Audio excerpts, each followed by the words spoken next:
estamos aqui no Aquário Igapó e iremos falar um pouquinho para vocês sobre peixes ornamentais.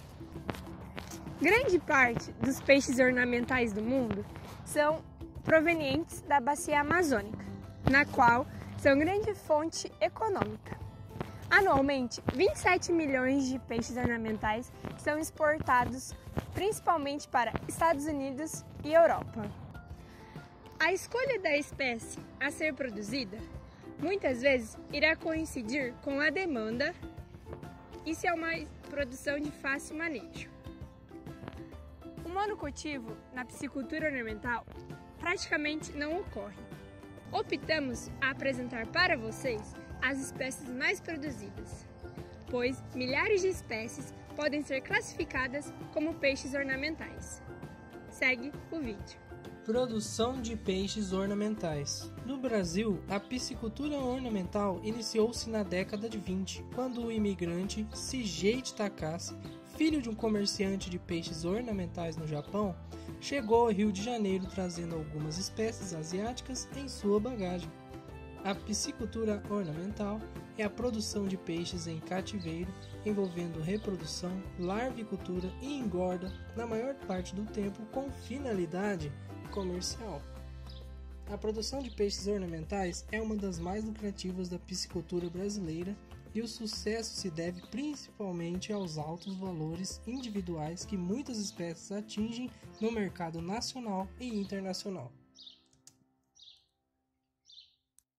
Ciprinídeos, família de peixes teleósteos, ou seja, peixes que possuem predominantemente o esqueleto formado por ossos.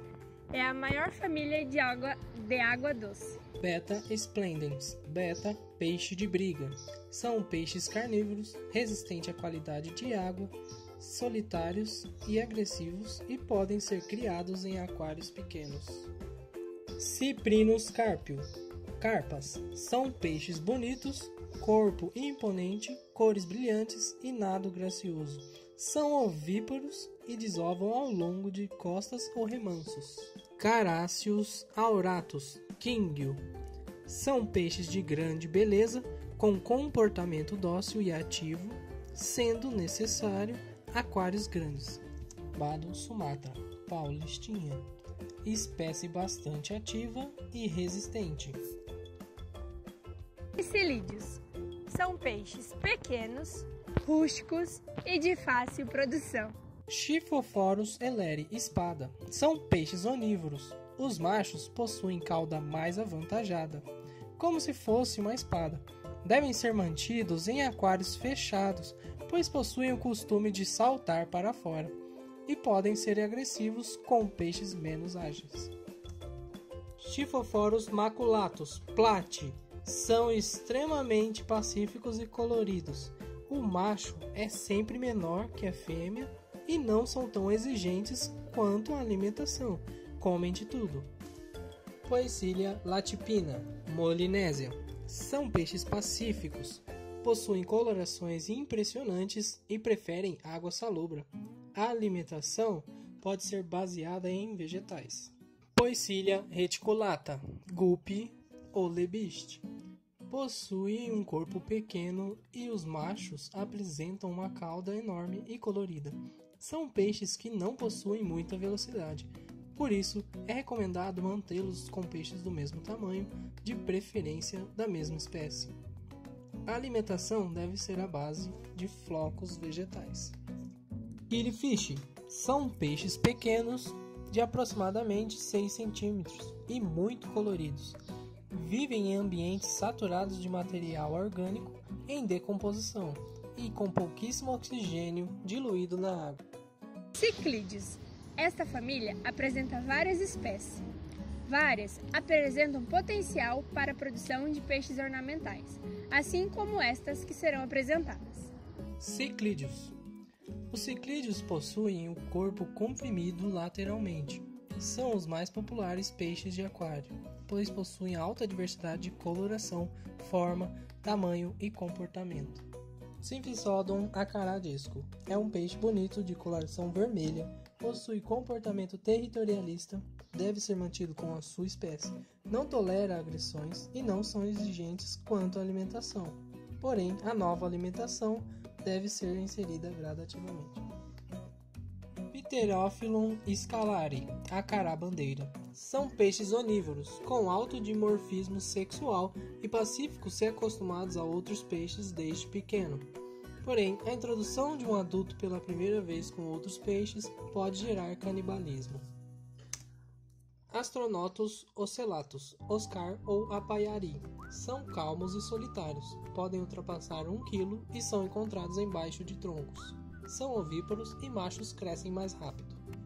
Ciclídeos africanos são encontrados em várias regiões da África, sendo África Ocidental, Oriental, vários rios da África e nos 3 principais lagos do continente africano.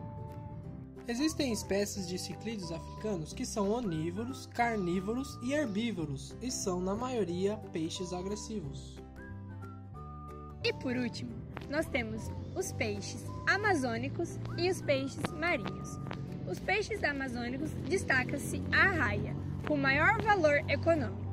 Já nos peixes marinhos, nós temos os exóticos, que consiste o peixe-palhaço e a blue-tang, e os nativos, que nós temos o cavalo marinho. Amphiprioninae, peixe-palhaço. São peixes marinhos, pequenos, amigáveis, possuem cores vivas, são ovíparos e possuem alta capacidade de adaptação.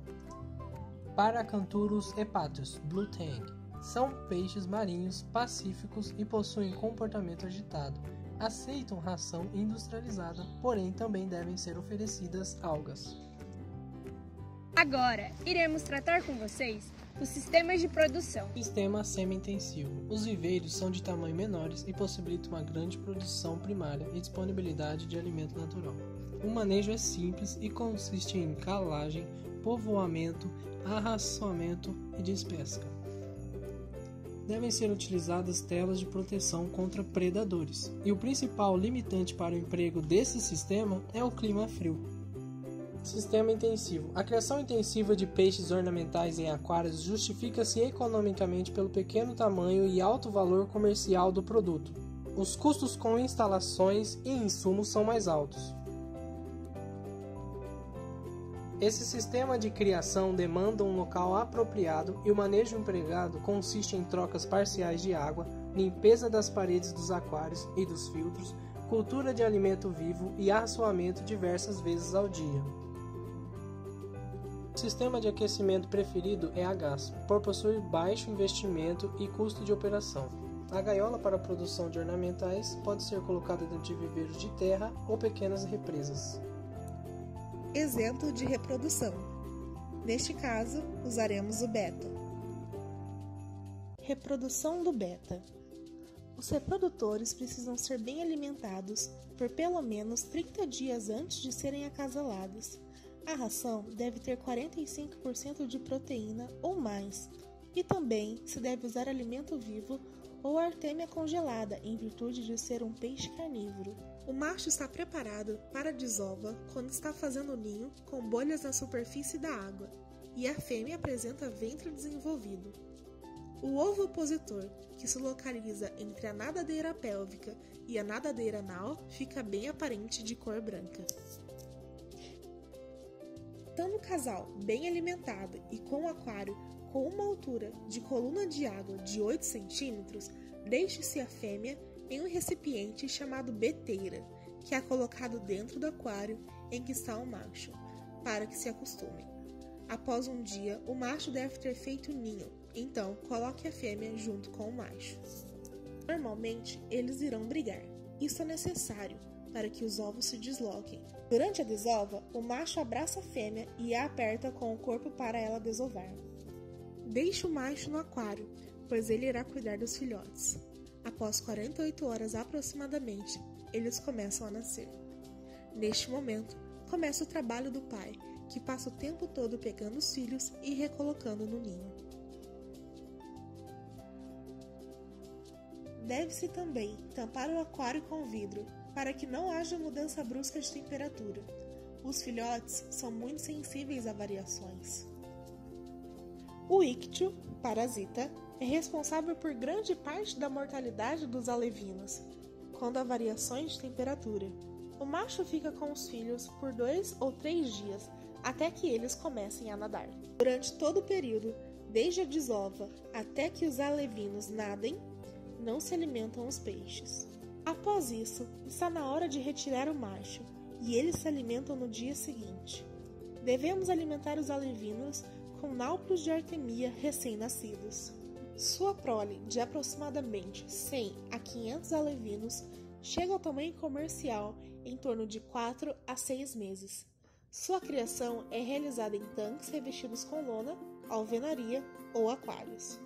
Os machos são separados individualmente em aquários, potes ou garrafa PET para chegar ao tamanho comercial em torno de 6 a 8 centímetros. As fêmeas podem ser criadas juntas. Os machos dessas espécies são comercializados nas lojas por valores de 5 a 200 reais. As fêmeas possuem nadadeiras mais curtas e são menos valorizadas pelos aquaristas. São encontradas nas lojas com valor de R$1. Para finalizar agora, as curiosidades. Carpa, devido à sua característica de também ser um animal forte, que nada contra a correnteza, ela é o símbolo principal da honra chinesa. Kingyu, algumas linhagens mais específicas podem chegar a um valor acima de R$100.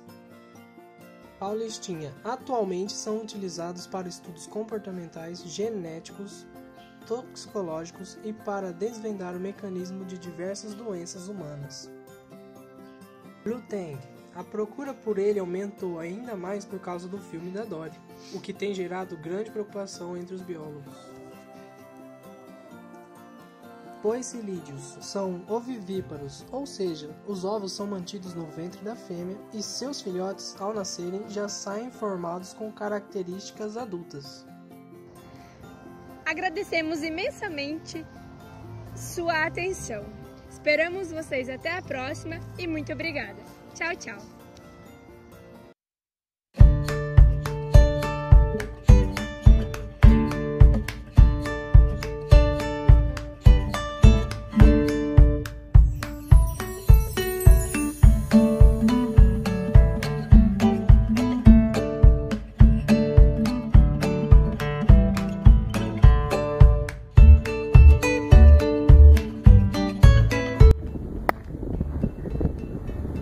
Agradecemos imensamente sua atenção. Quero falar.